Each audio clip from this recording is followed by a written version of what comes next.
Aksi pencurian ini diketahui warga berawal dari ketiga pelaku mendatangi rumah seorang warga di Kecamatan Wahu, Kabupaten Bone, Sulawesi Selatan. Ketiga pelaku melihat 5 jerigen berisi solar di garasi rumah korban. Ketiga pelaku kemudian mengambil 2 jerigen solar, namun ketahuan warga dan kabur melarikan diri.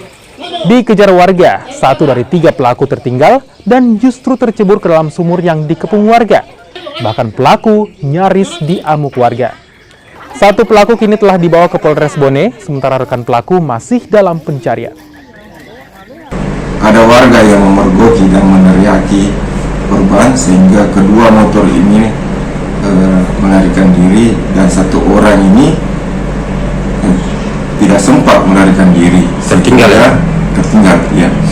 Sehingga 1 orang ini berinisial WM melarikan diri ke sawah karena tidak tahu situasi dalam daerah tersebut, sehingga terduga pelaku 1 orang berinisial WM ini jatuh ke sumur warga situ.